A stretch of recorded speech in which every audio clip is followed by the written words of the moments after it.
दोस्तों नमस्कार, स्वागत है आप सभी का बेखबर के इस एपिसोड में। दोस्तों, सबसे पहले तो मैं मोदी जी और सभी देशवासियों को बहुत बहुत बधाई दूंगा, क्योंकि मोदी जी ने बना दिया है रिकॉर्ड और बन चुके हैं देश के सबसे लंबे समय तक चुने हुए प्रधानमंत्री। दोस्तों, वैसे ये मोदी जी की उपलब्धि तो है, लेकिन वैसे देखा जाए तो इसमें भी नेहरू की ही गलती है, क्योंकि अगर नेहरू इतने समय तक प्रधानमंत्री नहीं रहते तो मोदी जी कहां ये रिकॉर्ड तोड़ पाते। नेहरू पर आरोप लगाते लगाते लगाते लगाते लगाते लगाते नेहरू से भी मोदी जी आगे निकल गए। यार, कम से कम अब इस बात पर तो हम कह सकते हैं कि नेहरू है तो मुमकिन है। वैसे दोस्तों, तुलना अगर दोनों की जाए तो देश सेवा दोनों ने ही की होगी, लेकिन नेहरू ने इतने समय तक पीएम रह करके कई बार देश का समय व्यर्थ में बर्बाद किया था, लेकिन मोदी जी ने वो समय एक भी बार बर्बाद नहीं किया। समझ रहे हो? और वो है प्रेस कॉन्फ्रेंस। नहीं, मेरे बताने से पहले भी आप समझ ही गए थे। 4,398 दिनों में नेहरू ने 75 बार प्रेस कॉन्फ्रेंस करके व्यर्थ में देश का समय बर्बाद किया, लेकिन मोदी जी ने ऐसा कुछ नहीं किया और वही समय मोदी जी ने देश हित में लगा करके बड़ा मास्टर स्ट्रोक खेल दिया था। वैसे दोस्तों, ऊपर ऊपर से देखा जाए, आजकल मैं ऊपर ऊपर से देखने लग गया हूं। ऊपर ऊपर से देखा जाए या सुधीर चौधरी की दृष्टि से देखा जाए तो ये कह सकते हैं कि नेहरू की 75 बार की प्रेस कॉन्फ्रेंस को अगर घंटों में देखा जाए तो एक प्रेस कॉन्फ्रेंस में नेहरू ने 5 घंटे बर्बाद किए, तो 75 दिनों में 345, क्षमा कीजिएगा, 375 घंटे बर्बाद हुए। नेहरू के 10 घंटे काम करने का हिसाब अगर लगाएं तो ये करीब 38 दिन होते हैं, यानी एक महीने से भी ज्यादा का समय नेहरू ने बर्बाद कर दिया था। वहीं मोदी जी ने इसी समय का सदुपयोग किया और विदेश में यात्रा करके कितने ही देशों से संबंध मजबूत कर दिए। क्या करें दोस्तों, अब ऊपर ऊपर से विश्लेषण भी हम खुद ही कर लेते हैं। दोस्तों, हर दिन उपलब्धि इतनी आ रही है कि लोगों ने सिलेंडर के बढ़ते दामों पर चर्चा करना ही बंद कर दिया है। मैं आपको बता दूं कि पिछले दिनों घरेलू सिलेंडर के दामों में बढ़ोतरी हुई, जरूर हुई, लेकिन कहीं घटोतरी भी हुई है। उज्ज्वला योजना में 9 सिलेंडर मिलते थे, लेकिन अब केवल 4 ही मिलेंगे। चलो, कहीं ना कहीं कुछ तो कम हुआ। इसका भी अगर ऊपर ऊपर से हम विश्लेषण करेंगे तो जरूर हमें फायदा ही दिखाई देगा। दोस्तों, हमारे यहां लोगों को बस हर दिन कुछ न कुछ नया दिखना चाहिए, बाकी खुशियां और उम्मीद तो हम अपने आप उसमें ढूंढ लेते हैं। बात करते हैं उत्तर प्रदेश के श्रावस्ती जिले में एक गांव की, जहां एक गाय बुखार की वजह से खेत में गोल गोल गोल गोल गोल गोल चक्कर काटने लगी। इसकी रील वायरल हो गई। गाय को एक ही जगह चक्कर काटता देख लोग इकट्ठा हो गए और उस गाय का पूजा पाठ करने लगे।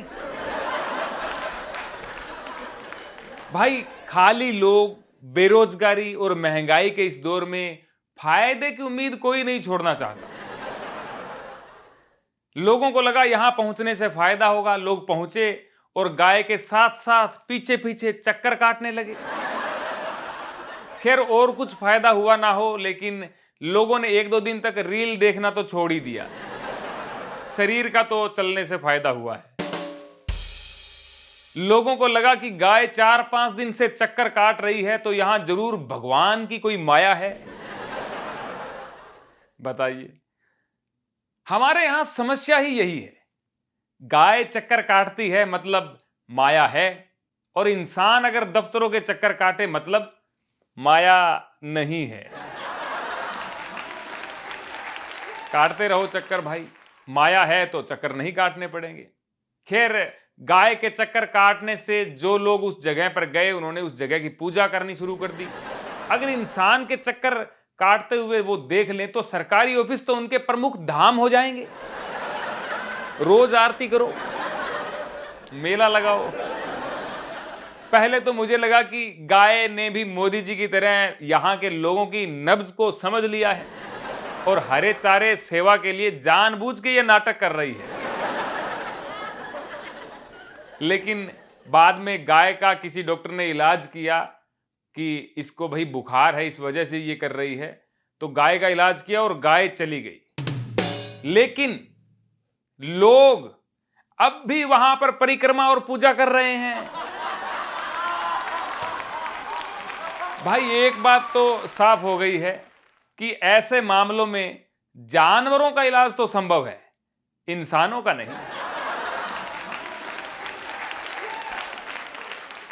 क्या करें भाई, माहौल ही ऐसा है कि लोग बस अब अपना फायदा देखना चाहते हैं, चाहे उसके लिए उन्हें पूजा करनी पड़े या पूजा बनना पड़े।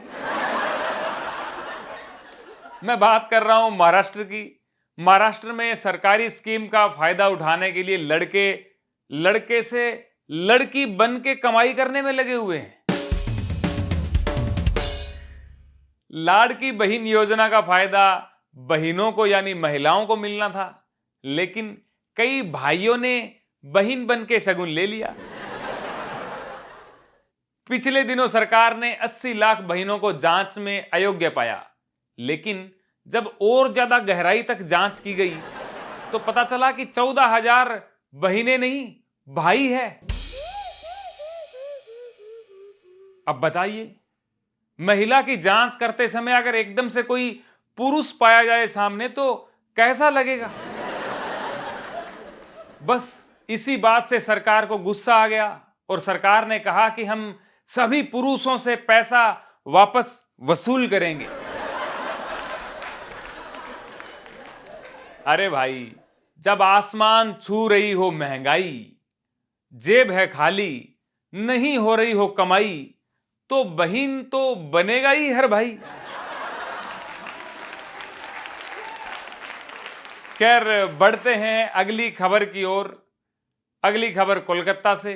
कोलकाता में 6 महीने पहले लगाया गया फुटबॉल प्लेयर मेसी का स्टेच्यू अब हटा दिया गया है, क्योंकि कहा जा रहा है कि 70 फीट का स्टेच्यू हवा चलते ही हिलने लगता है। यानी असली मेसी की तरह यह भी गोल दागने के लिए तैयार हो रहा है। दोस्तों, यहां मेसी हो या मेसी का स्टेच्यू, हर वक्त मेसी के लिए मेस रहता ही है। लोग इतने दीवाने हैं कि अगर स्टेच्यू की चपेट में आ भी जाएं तो इस बात से खुश हो जाएंगे कि हम मेसी के स्टेच्यू की चपेट में आए हैं, मेसी की वजह से हमारे हाथ पैर टूटे हैं। मतलब इसे भी वो एक अच्छी स्मृति मान लेंगे। दोस्तों, स्मृति से याद आया कि जापान के अंदर एक भारतीय महिला स्मृति चिन्ह की शॉप से स्मृति चिन्ह चुराते हुए पकड़ी गई। बताइए, जापान में स्मृति बनाने तो हर कोई जाता होगा, लेकिन स्मृति चुराने भला कौन जाता है। हो सकता है कि वो वापस भारत में आकर के ये दिखाना चाहते हो कि जापान में हमें सम्मानित किया गया है। खैर दोस्तों, हर बार मैं यही कहता हूं कि देश से बाहर जाकर के ऐसे कार्य मत किया करें, क्योंकि इससे हमारे देश के सम्मान को ठेस पहुंचती है। भाई, ये लोग स्मृति नहीं ला पाते हैं, बस स्मृति चिन्ह छोड़कर भले ही आ जाते हैं। जापान के व्यक्ति ने उन्हें कोई सजा नहीं दी और यह कहकर के छोड़ दिया कि हम भारत की इज्जत करते हैं। बताइए, ये बात कह के हमारे सम्मान में स्मृति चिन्ह तो वैसे ही उन्होंने दे दिया, और हम हैं कि जाकर के इधर कभी तौलिया चुरा लेते हैं, कभी ये चुरा लेते हैं, कभी वो चुरा लेते हैं। खैर, जाते जाते बात करेंगे राजस्थान की, जहां पे अश्विनी वैष्णव मोदी जी के 12 सालों के कार्यकाल की उपलब्धियां गिना रहे थे। जब वो उपलब्धियां गिना रहे थे उसी समय 15 मिनट में 3 बार लाइट चली गई। वो तो अच्छा है भाई कि हर साल मोदी जी के पीएम बनने की उपलब्धियां ये लोग गिना देते हैं। अगर एक साथ गिनाएं तो शायद लाइट गिनाने भी नहीं देंगी इनको।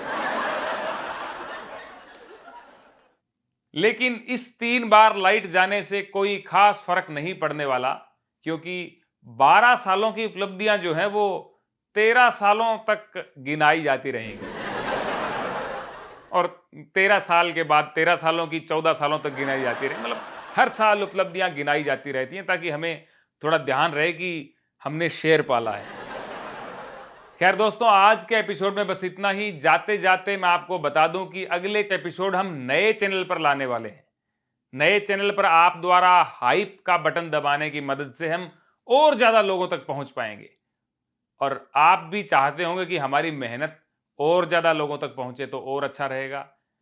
तो दोस्तों, आप इस दूसरे चैनल को भी जरूर सब्सक्राइब कर लीजिएगा। हंसते रहिए, हंसाते रहिए, देश बचाते रहिए। कैसा लगा ये एपिसोड आप जरूर बताइएगा और अगर आप इन शहरों में हो तो जरूर लाइव शो में आइएगा, मुलाकात होगी, क्योंकि हंसना हंसाना चलता रहना चाहिए। बहुत बहुत धन्यवाद। Thank you.